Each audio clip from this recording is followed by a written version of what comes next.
आप सभी प्रभु के भक्तों को नमस्कार। स्वागत है आपका हमारे YouTube चैनल धर्मार्थ सनातन पर।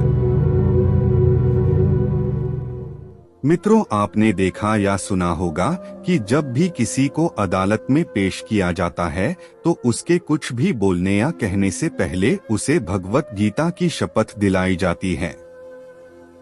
लेकिन क्या आपने कभी सोचा है, हिंदू धर्म ग्रंथों में गीता के अलावा भी कई पवित्र पुराण और वेद होते हुए भी गीता की ही शपथ क्यों दिलाई जाती है? अगर नहीं तो चलिए हम आपको बताते हैं, अदालत में भगवत गीता की ही शपथ क्यों दिलाई जाती है। हिंदू धर्म ग्रंथों में वर्णित कथा के अनुसार भगवान विष्णु अर्थात भगवान श्री हरिमुर नामक दैत्य का वध करने के बाद शेषनाग की शैया पर आंखें बंद कर लेटे हुए थे और माता लक्ष्मी उनकी चरण दबा रही थी। तभी माता लक्ष्मी ने देखा कि श्री हरि मन ही मन मुस्कुरा रहे हैं। यह देख देवी लक्ष्मी के मन में कई सवाल उठने लगे, लेकिन वह श्री हरि को ध्यान से जगाना नहीं चाहती थी।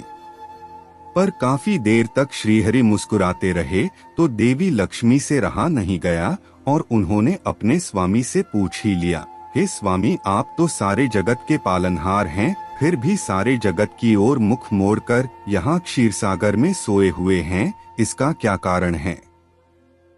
देवी लक्ष्मी की बातें सुनकर श्रीहरि मुस्कुराते हुए बोले, हे देवी, मैं सो नहीं रहा हूँ बल्कि अपने अंतर्दृष्टि से अपने उस दिव्य स्वरूप का साक्षात्कार कर रहा हूँ जिसका योगी जन अपने दिव्य दृष्टि से दर्शन करते हैं। हे देवी, मेरे जिस शक्ति के अधीन ये पूरी सृष्टि है उसका जब मैं अंतर्मन से दर्शन करता हूँ तो आपको ऐसा लगता है कि मैं सो रहा हूँ, लेकिन वास्तव में ऐसा नहीं है। भगवान श्री हरि की बातें सुनकर देवी मन ही मन सोचने लगी कि आखिर उन्होंने क्या कहा, क्योंकि देवी लक्ष्मी को अपने स्वामी की पूरी बात समझ में नहीं आई। इसीलिए उन्होंने पुनः भगवान विष्णु से प्रश्न किया, हे स्वामी, इसका अर्थ यह हुआ कि आपके इस शक्ति के अलावा भी कोई शक्ति है जिसका आप ध्यान करते हैं? तब भगवान विष्णु देवी लक्ष्मी से बोले, हे देवी, मेरे शक्ति को समझने के लिए आपको गीता के रहस्यों को समझना होगा। मैंने कृष्ण अवतार में जो अर्जुन को गीता का ज्ञान दिया था उसके समस्त अध्यायों में मेरे उस शरीर के समस्त अंग हैं जिनकी आप दिन रात सेवा करती है। गीता के 1 से लेकर 5वें अध्याय तक मेरे 5 मुखों का वर्णन है। अध्याय 6 से अध्याय 15 तक मेरी 10 भुजाओं का वर्णन है। 16वें अध्याय में मेरा उदर अर्थात मेरे पेट समाहित है जहां सुधा शांत होती है, और अंतिम के 2 अध्याय अर्थात 17वें और 18वें अध्याय में मेरे दोनों चरण कमल का वर्णन है। अपने स्वामी के मुख से गीता के बारे में ऐसी बातें सुनकर माता लक्ष्मी उलझन में पड़ गई, उनका मुख संचय से भर गया। यह देख भगवान श्रीहरि समझ गए कि देवी लक्ष्मी को मेरी बातें पूर्णतः समझ में नहीं आई है। फिर भी उन्होंने कहा, देवी, जो भी मनुष्य गीता के 1 अध्याय का श्लोक प्रतिदिन पढ़ता है वह सभी पापों से मुक्त हो जाता है। यह सुन माता लक्ष्मी बोली, हे स्वामी, आपकी ये बातें मुझे और भी उलझाती जा रही है। मुझे कुछ भी समझ में नहीं आ रहा, इसलिए इसे सरल भावों से कहने की कृपा करिए। भगवत गीता से जुड़ी एक कथा। तब भगवान विष्णु मुस्कुराते हुए बोले, देवी, अब मैं आपको एक कथा सुनाने जा रहा हूँ जिसके बाद आपकी सारी उलझनें दूर हो जाएंगी। भगवान विष्णु आगे बोले हैं, हे देवी, किसी काल में सुशर्मा नाम का एक घोर पापी मनुष्य हुआ करता था। वह हमेशा भोग विलास में ही लगा रहता था। एक दिन सांप के काटने से उसकी मृत्यु हो गई, जिसके बाद उसकी आत्मा को यमदूत नरक लोक ले गए, जहां उसने सैकड़ों साल तक कई तरह की यातनाएं झेली। फिर उसका जन्म बैल की योनि में हुआ। बैल की योनि में वह अपने मालिक की खूब सेवा किया करता था, परंतु उसे भोजन कम मिलता और उसे परिश्रम ज्यादा करना पड़ता था, जिसकी वजह से कुछ सालों बाद वह एक दिन मूर्छित होकर गिर गया और फिर कभी नहीं उठा, अर्थात उसकी मृत्यु हो गई। बैल को मूर्छित हुआ देख वहां बहुत से लोग जमा हो गए और बैल की आत्मा की शांति के लिए अपने हिस्से के पुण्य उसे दान करने लगे। भाग्यवश उस भीड़ में एक वैश्या भी खड़ी थी और लोगों को बैल के लिए पुण्य दान करता हुआ देख वह भी बोल उठी, हे भगवान, मेरे हिस्से में जो भी पुण्य है मैं इस बेल को वो दान करती हूँ। फिर कुछ समय बाद जब बेल के आत्मा का लेखा जोखा होने लगा, लेखा जोखा करते वक्त यमलोक में जब सभी को पता चला कि इस बेल के हिस्से में सबसे अधिक हिस्सा एक वेश्या का है, तो किसी के आश्चर्य का ठिकाना नहीं रहा और फिर वेश्या के पुण्य के कारण बैल के आत्मा को उसी समय नरक लोक से मुक्ति मिल गई। इतना ही नहीं, वैश्या के पुण्य फल के कारण ही बेल की आत्मा को उसी समय मनुष्य योनि में जन्म देकर पृथ्वी लोक पर भेजने का निर्णय लिया गया। भगवत गीता की महिमा।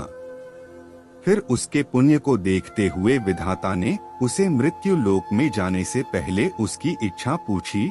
तब बैल की आत्मा ने कहा, हे ईश्वर, आप मुझे मनुष्य के रूप में मृत्यु लोक में भेज रहे हैं, ये तो मेरा भाग्य है, किंतु यह भी सच है कि मनुष्य ही मृत्यु लोक में सबसे ज्यादा पाप कर्म करता है, इसलिए मैं ये चाहता हूँ कि मेरे मृत्यु लोक में जाने के बाद भी मुझे अपने पूर्व जन्म की बात याद रहे।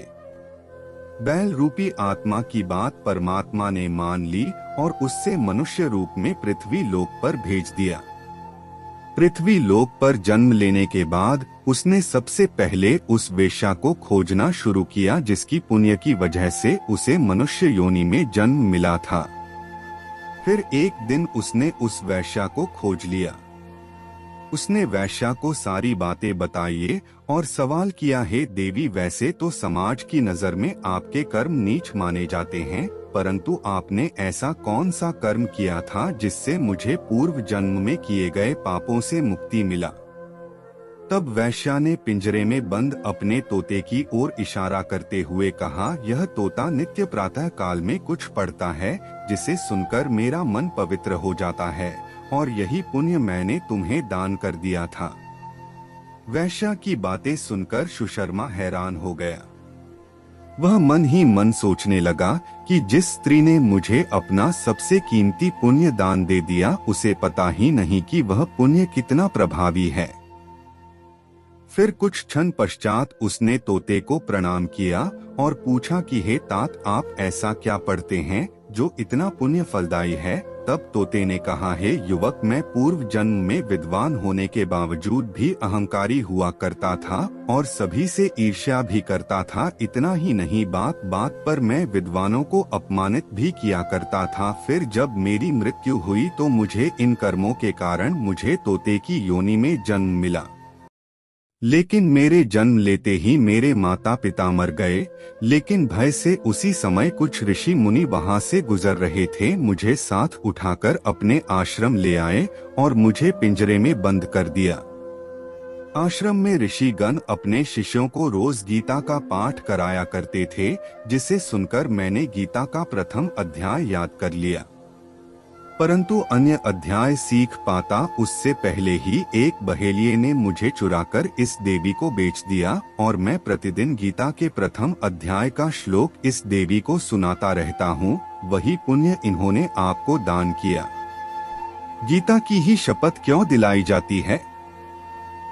इसके बाद भगवान विष्णु ने कहा, देवी, अब तो आपको समझ आ ही गया होगा कैसे जो मनुष्य गीता का प्रथम अध्याय पढ़ता या सुनता है उसे भवसागर पार करने में कोई कठिनाई नहीं होती। और मित्रों, जैसा कि आपने ऊपर देखा कि गीता के सभी अध्यायों में भगवान विष्णु के सभी अंग समाहित हैं और ऐसे में जो भी मनुष्य गीता को स्पर्श करता है, इसका अर्थ यह हुआ कि वह श्री नारायण के सभी अंगों का स्पर्श कर रहा है। इसलिए ऐसा माना जाता है कि जो भी गीता को स्पर्श कर कोई बात बोलता है वह सत्य ही बोलेगा और यही कारण है कि अदालत में गीता की सौगंध दिलाई जाती है। तो मित्रों, उम्मीद करता हूँ कि गीता के शपथ से जुड़ी यह कथा आपको पसंद आई होगी।